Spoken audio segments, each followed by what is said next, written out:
the 49ers are very cliquish on offense. Yeah. Their big stars on offense are very good friends. They vacation together, and Kyle Shanahan vacations with them. So does Jed. And McCaffrey's part of that group. They vacation in Cabo. I call them the Cabo clique, affectionately, somewhat. Well, McCaffrey's in it, and now Darnold seems to be in it by proxy because he's friends with all these guys and has been friends with them and the same age of them. And that's interesting to me. It seems like a very divisive thing to do. But then I remember you telling me that back in the day, Eddie used to bring Joe Montana and Ronnie Lott and Dwight Clark to Vegas sometimes, kind of in the same spirit. Well, Eddie had favorites. Now, Eddie, you're never going to watch this, but if someone tells you about it, Eddie, we've made peace. I really like you. In fact, Iggy was there when we made peace. But I think it's fair to say that you became very close with Dwight and with Joe and with Ronnie. And that was your business. But probably other players like offensive linemen like Keith Von Horst might have felt a little left out. And now, it never hurt the team. They won all those championships. And I'll tell you a funny story. They went on strike, whatever year that was.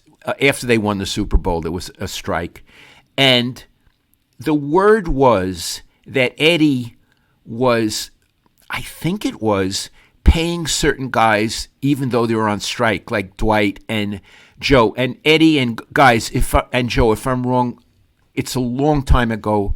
Please forgive me. Mm-hmm.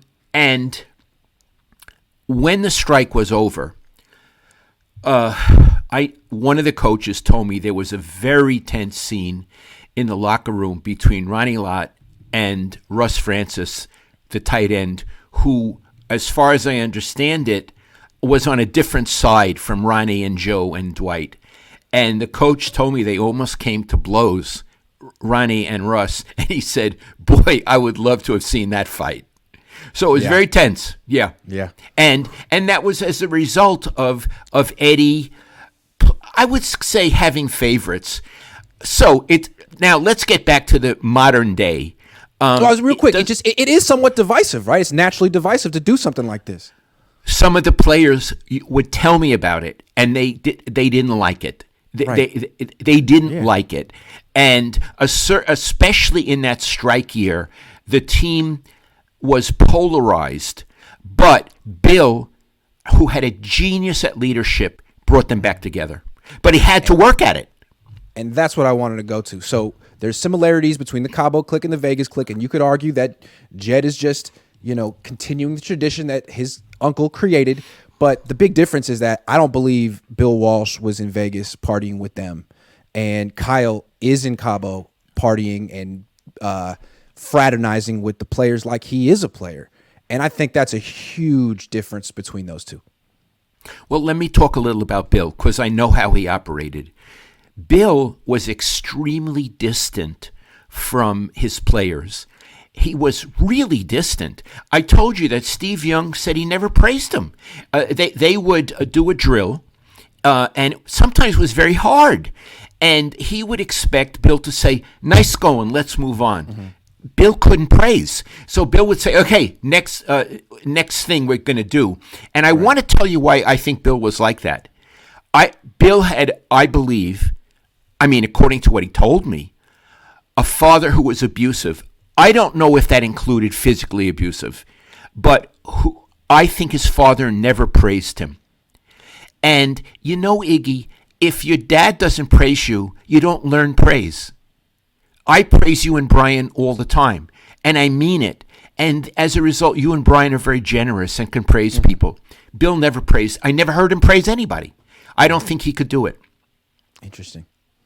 But after Bill retired, then he would become friends with the players. Right. After he retired, because there was nothing at stake anymore, and he didn't have to have the distance of a head coach. And I also want to say, I don't think Bill was friendly with his coaches. He became friendly with certain media people because he could complain to them about the injustices of life and about players and coaches on his team. But I don't think he became friendly with coaches. I would describe it this way too. Like, we have a very friendly relationship. In fact, you're my best friend. But I'm 35 years old, and when I was a kid living in the house in junior high and high school, we were not friends. I mean, we had a great relationship, but you always would tell me, like, I'm not your friend, I'm your dad. And I remember when I turned 18 and went to college, like, our relationship switched very drastically.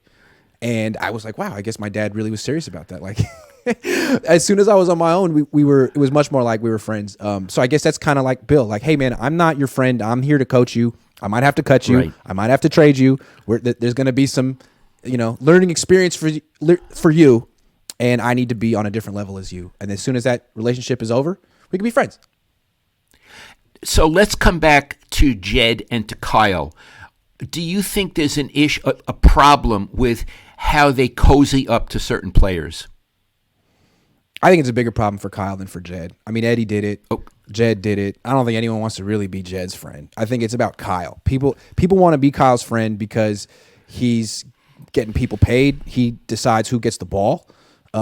He calls the plays, and he seems to be that kind of a leader who's open to being influenced by relationships.